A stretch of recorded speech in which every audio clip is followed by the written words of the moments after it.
दास का एक पद रह गया था, आज इसको पढ़ लीजिए।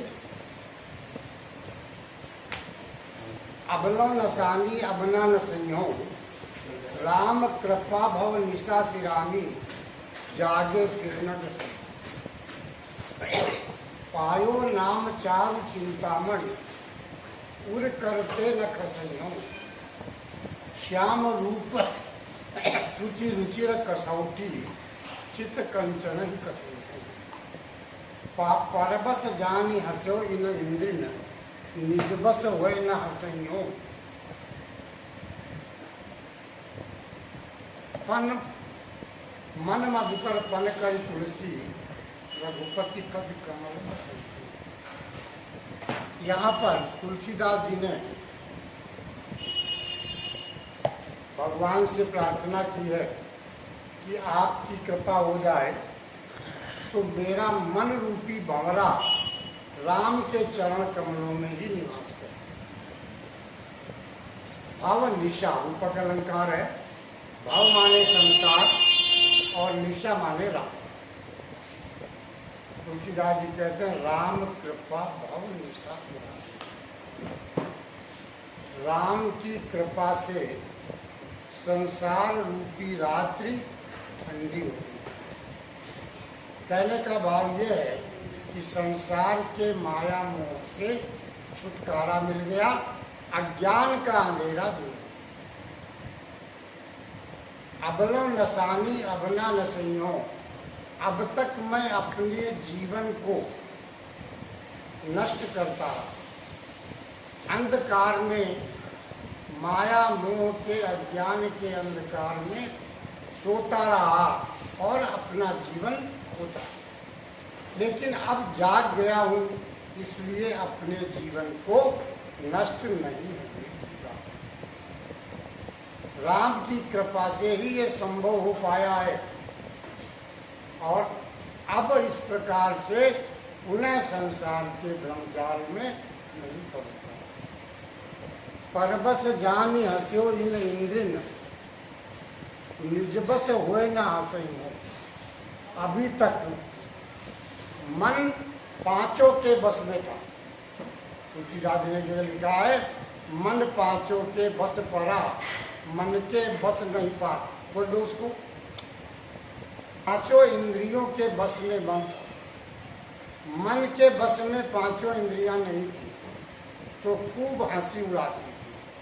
लेकिन अब मेरे मन पर मेरा नियंत्रण है। मेरा मन इंद्रियों के कहे अनुसार नहीं चलता, इसलिए अब मेरी हंसी नहीं उड़ाएगा कोई। मैं संसार के माया मोह से पूरी तरह से विरक्त हो गया। और ये भी नहीं, अपने आप को मैंने परख लिया। कैसे परखा? श्याम रूप सुचि रुचिर कसौटी। राम का सांवला रूप कसौटी का पत्थर है। जैसे सुनार सोने को उस पत्थर पर घिस करके ये जानकारी प्राप्त करता है कि उसका सोना कितना खरा है और कितना खट्टा है, उसी तरह से चित्त कंचन मन रूपी सोने को तुलसीदास जी कहते हैं, मैंने माया मोह मद मत्सर इन पत्थरों पर अपने हृदय रूपी सोने को खूब रगड़ा, उसकी परख कर ली है। अब वो पक्का खरा सोना हो गया है, इसलिए कोई भी इंद्री हमारा उपहास नहीं करता। अब तो केवल ये तुलसी के मन रूपी भंवरे, मन मधुकर, मधुकर माने भंवरा, पन कर प्रतिज्ञा कर लो कि रघुपति पद कमल बसइयो।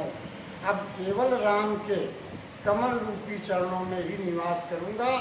संसार के अन्य किसी सुगंधित फूल से, अन्य किसी सुख से, सुविधा से मेरा कोई नाता नहीं है। केवल राम के चरण कमलों में ही निवास करूंगा, तभी मोक्ष की प्राप्ति। और इस प्रकार से मैं अपने जीवन को नष्ट होने से बचा लूंगा। यह जीवन भगवान की भक्ति के लिए मिला है। किसी कवि ने कहा भी है हीरा जन्म अमोल था कौड़ी बदले जा। यह जन्म, मनुष्य का जन्म सबसे भाग्यशाली होता। केवल मनुष्य जन्म में ही किए गए कर्म का फल हमें मोक्ष की प्राप्ति करा सकता है। तुलसीदास जी ने स्वयं एक जगह कहा है, बड़े भाग मानुष तन पावा, सुर दुर्लभ सब ग्रंथ निगावा। बड़े भाग्य से मनुष्य का शरीर मिलता है, यह देवताओं के लिए भी दुर्लभ है। इसलिए इस मनुष्य के जीवन को, इस शरीर को, इस जन्म को बेकार नहीं होने दूंगा। इसे भगवान की भक्ति में लगाऊंगा, जिससे मुझे मोक्ष की प्राप्ति। इसका काव्य सौंदर्य उसी तरह से रहेगा। विनय पत्रिका से लिया गया। तुलसीदास भगवान से प्रार्थना करते हैं कि उनका जीवन इंद्रियों के बंधन से मुक्त हो जाए और भगवान के चरण कमलों में ध्यान हो जाए। ये पद है, भाषा ब्रज है, शांत रस है, अलंकार, अनुप्रास, रूपक और गुण प्रसाद, शक्ति अभिराम।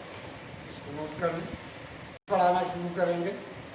तुलसीदास को एक बार आप लोग रिवीजन कर लीजिएगा।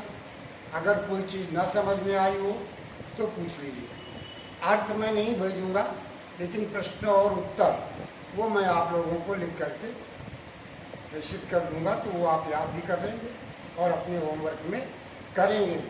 लिख करके कॉपी बना लीजिए। संस्कृत के भी, गद्य के भी और पद्य के। नाटक जो है वो मैं देखता हूँ, फिर उसके लिए लिख करके ही भेजना पड़ेगा और उसका कोई विकल्प नहीं है, तो वो भी मैं लिख करके, लेकिन वो कॉपी पे लिख के भेजूंगा, क्योंकि 2 पेज 2.5 पेज का जो होगा वो बोर्ड में संभव नहीं होगा। चलिए।